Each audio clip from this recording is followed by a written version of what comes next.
আসসালামু আলাইকুম। হযরত মাওলানা মিজানুর রহমান আজহারী সাহেব তিনি আবারও দেশে ফিরছেন। খুব অল্প কয়েকদিনের মধ্যেই তিনি দেশে ফিরছেন বলে আমরা বিশ্বস্ত সূত্রে জানতে পেরেছি। এমনকি সংবাদপত্র মিডিয়াতে সেটা খুব সুন্দরভাবে উল্লেখ করা হয়েছে আর কি, বা সুন্দরভাবে প্রচারণা করা হচ্ছে। এ সকল কোরআনের পাখি, আলোর পাখি বলা হয়ে থাকে, যে সমাজের দিক নির্দেশনাকারী, আগামীর বাংলাদেশের যে ইসলামী শাসন ব্যবস্থা প্রতিষ্ঠা হবে তার অন্যতম কাণ্ডারি। তো এই মানুষগুলো যখন দেশ ছাড়তে বাধ্য হয়েছিল তখন মানুষ কিছুই করতে পারেনি, কোনো সংবাদপত্র তাদের নিয়ে সংবাদ করতে পারেনি। দেখুন, এই হযরত মাওলানা মিজানুর রহমান আজহারী যখন দেশে আসছিলেন তখন থেকে আমি যে বিষয়টা লক্ষ্য করেছি, প্রতিটি ঘরে ঘরে তার বক্তব্য শোনা হতো। এক সময় যখন বাংলাদেশে সুলতান সুলেইমান সিরিয়ালগুলো ব্যাপকভাবে চলতে শুরু করলো, বা তুর্কি বা অন্যান্য বিভিন্ন সিরিয়ালগুলো যখন বাংলা ডাবিং করে প্রচার করা হতো, ঠিক সেই সময় হযরত মাওলানা মিজানুর রহমান আজহারী সাহেবের এই দেশে আগমন ঘটল। তিনি সারা বাংলাদেশে ওয়াজ মাহফিলে অংশগ্রহণ করলেন, দ্বীনের কথা বললেন। মানুষ প্রথম ঝলকেই তার প্রেমে পড়ে গেল, এবং তার যে বক্তব্য, সেই বক্তব্য শুনে অনেক মানুষ দ্বীনের পথে ফিরেছে। আমি দেখেছি নিজ চোখে, অনেক আধুনিকতায় চলা মানুষগুলো তার বক্তব্য শুনে দেখতে পেয়েছি দ্বীনের পথে ফিরেছেন। সেই মানুষটাকে 4 বছর আগে দেশ ছাড়তে হয়েছিল। তিনি জামাত শিবির লোক ছিলেন না, তিনি কোনো রাজাকার ছিলেন না।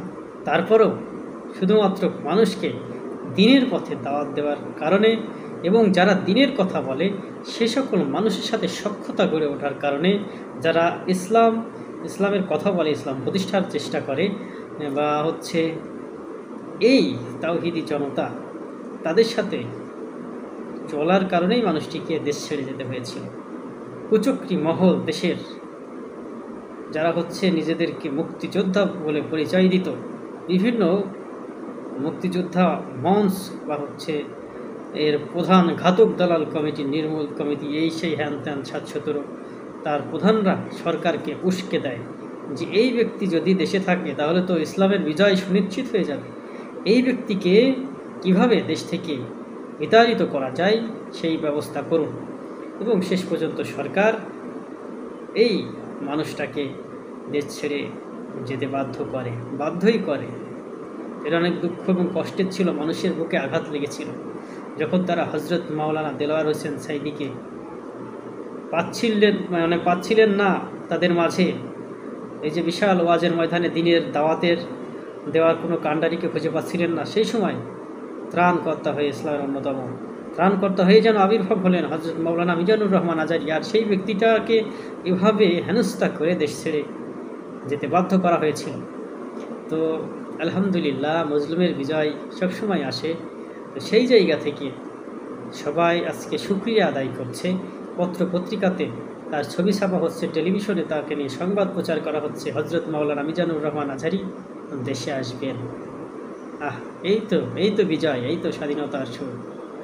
দেখেন, যে সকল মানুষগুলো নির্যাতিত হয়েছে, নিপীড়িত হয়েছে, তাদেরকে নিয়েও আজকে চ্যানেলগুলো সংবাদ করছে, বিভিন্ন পত্রিকা লিখছে, কিন্তু একসময় তাদের নামটা নিতেও তারা ভয় পেত। এ সকল চ্যানেল বা সংবাদপত্র, প্রিন্ট মিডিয়াদের কোনো দোষ নাই। সব পুরা বাংলাদেশের মানুষকে একটা অন্যতম ভয়াবহ ভয়ের সংস্কৃতিতে আবদ্ধ করে রাখা হয়েছিল। সেই জায়গা থেকে তিনি ফিরছেন, ইসলামের বিজয় আবার সুনিশ্চিত হবে, আবারও বাংলার জমিনে বিশাল বিশাল প্যান্ডেল স্থাপিত হবে, সেখান থেকে তিনি দ্বীনের দাওয়াত প্রচার করবেন, আবারও লাখে লাখে জনতা দ্বীনের পথে ফিরবে, দ্বীনের আহকাম আরকান মেনে চলবে। এবং আপনারা জানেন যে দ্বীন পালনের জন্য আমরা অনেক কিছুই জানি, তারপরেও মাঝে মাঝে যে ধাক্কাটা দরকার, সেই ধাক্কাটা যারা হযরত মাওলানারা আছেন তারা দিয়ে থাকেন। তো এই সকল মানুষকে হারিয়ে বাংলাদেশ বিপদের দিকে এগিয়ে যাচ্ছিল। তো আশা করি এনারা দেশে ফিরলে আবারও বাংলাদেশ একটা শান্তিময় বাংলাদেশ হিসেবে গড়ে উঠবে। এই কামনায় এখনকার মতো শেষ করছি। সবাই চ্যানেলটি সাবস্ক্রাইব করবেন, লাইক কমেন্ট শেয়ার করে সবার মাঝে ছড়িয়ে দেবেন এবং পাশে থাকবেন। ইনশাআল্লাহ আরও সুন্দর সুন্দর বয়ান নিয়ে আপনাদের সামনে হাজির হব। চেষ্টা করব ভালো সত্য সুন্দর সংবাদগুলো আপনাদের মাঝে পৌঁছে দেওয়ার। ধন্যবাদ সবাইকে। আল্লাহ হাফেজ।